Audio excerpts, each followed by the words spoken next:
last 3 weeks, maybe longer than that, but definitely the last 3 weeks, the kind of literature that we have been hearing from the gospel lessons, whether that be the Gospel of Mark or whether now today the Gospel of Luke, has been what's known as apocalyptic writing, which I've talked about quite a bit in the last 3 weeks. And apocalyptic writing means, oh, here comes the end of the earth. Now, what in the world would this be appointed for today, or why in the world, I guess is a better way to say it, why in the world would this be appointed for the first Sunday of Advent? Why would we be listening to the end of the world stuff when we're supposed to be preparing our hearts for the love of Christ to come among us? That intersection of divinity and humanity that is what we are all about. What we are all about as Christians. So what is this deal about, everything's going to hell in a handbasket, so to speak? And if you look around this world, it feels like that sometimes, doesn't it? Sometimes it does. I mean, you can't pick up the paper, you turn on the radio, you can't do your internet thing, whatever that is, however you get your news, or even the old-fashioned TV. A lot of people still watch that. So, however you get your news, it does sound like this apocalyptic writings, this end of the world, the end of the time coming. And so what I want to do is I want to talk about it, and I've talked about it before, but I want to talk about it again because we are in a season where we hope to prepare our hearts, our minds, our bodies for the coming of God. We are in a preparation season because Advent actually means coming, and we believe that Christ is coming, and we're celebrating that on the 25th of this month, that great, wonderful, magnificent incarnation event. That's the day we will celebrate that. And all up until then, we will be preparing for that. In the grand scheme of things, that's what most people focus on in Advent. But Advent is also about preparing for that final coming when Jesus comes in clouds of glory and takes us all up and that sort of end of times kind of thing. Now, that may very well happen. I'm not saying it won't. I don't have any idea. But I think that thinking in those terms doesn't help us very much when we're living out our lives as followers of Jesus. Because when we are living out our lives as followers of Jesus, we are living day to day. We're living moment to moment. We're living from one catastrophe to the next. We have, or one experience to the next. So what I want to do this morning is something like what I did before. And I want us to look at that apocalyptic literature as something that can inform us of when Jesus is most near to our hearts.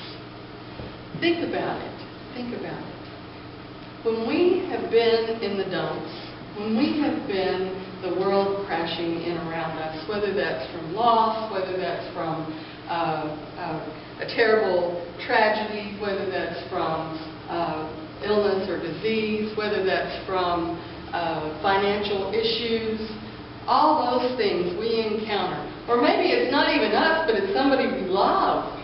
I mean, I don't know about you, but when that stuff is going on for somebody with somebody I love, I mean, my heart is breaking for them, and I'm just as caught up in all of that as they are a lot of times. So when all those things are going on, the Scripture tells us God is at hand. God is very close. God is ready to walk into our hearts and change everything. That we don't have to wait down the road. We don't have to say, well, Jesus is coming tomorrow, and so I'm just going to have to deal. No. Our scriptures don't tell us that, and if you think about it, our experiences do not tell us that. Our teachers do not tell us that.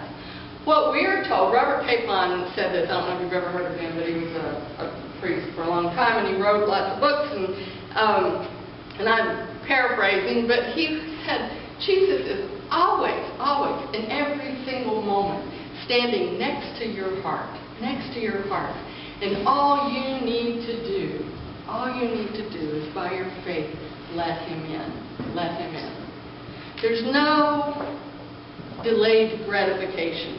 This is one time when you don't even have to have any emotional intelligence, which is what basically is delayed gratification. Jesus is there, right in the midst of whatever you are going through. And what does that mean? That means we do not have to postpone a deep sense of joy. Because that's what recognizing and knowing that God is with us and God is in us and God surrounds us gives us this incredible joy. Think about it. When you really let yourself go into the realization that God is surrounding you, filling you up, and will be your support and your sustenance and your encouragement and all those wonderful things, when you actually go there in your head, how do you feel? It's joyful. It's a joyful experience. Now, you may not be happy, but you'll have this deep sense of awareness that everything is going to be all right. Everything is going to be all right. The joy of Christmas happens in your heart. The intersection of divinity and humanity happens in your heart. And that is a joyful experience. That's the reason the angels sang. Because there's nothing like it on this earth. When you allow divinity to infuse your system, your body, your mind, your soul, your emotions, that is joy. That is joy. And I know every one of you have felt it at one point or another. And all I'm asking you to do is look at these scriptures today, because they're informing you that even in the midst of trial and tribulation,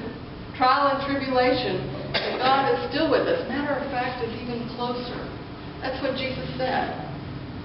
Lift up your heads. Lift up your heads. Because your redemption is near. Your redemption is near. In other words, there will be a shift. In other words, there will be a reorientation. In other words, that your whole perception and perspective is getting ready to change. Because you have allowed God to enter your heart. I love to read about brain stuff, because we have the most incredible thing between our ears.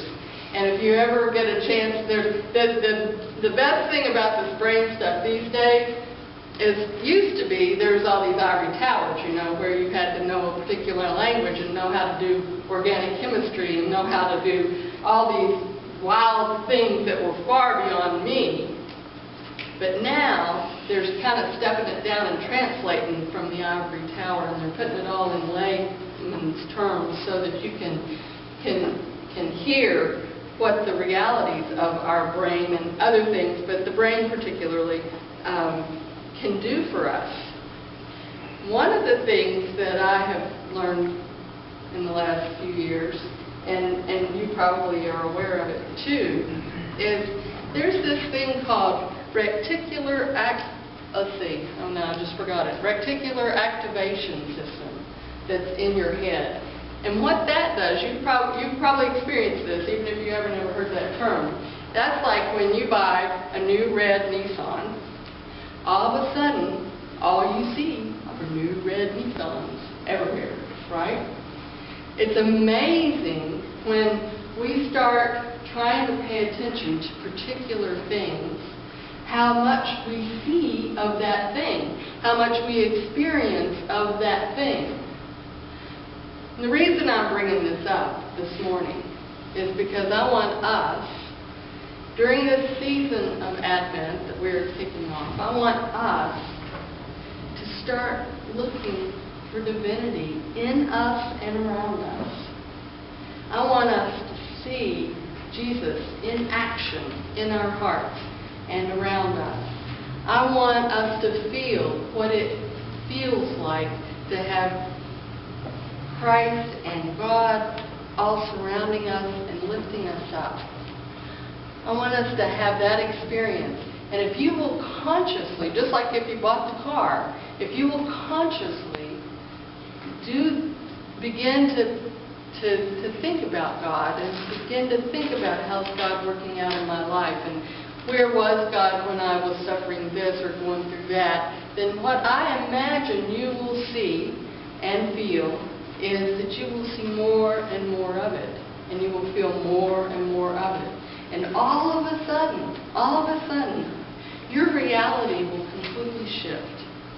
The reality that you thought you were walking in will be left behind, and you will be walking in the reality of joy. The reality of joy that only comes when we live into the fact that divinity intersects humanity in every breath we take. We're going to actually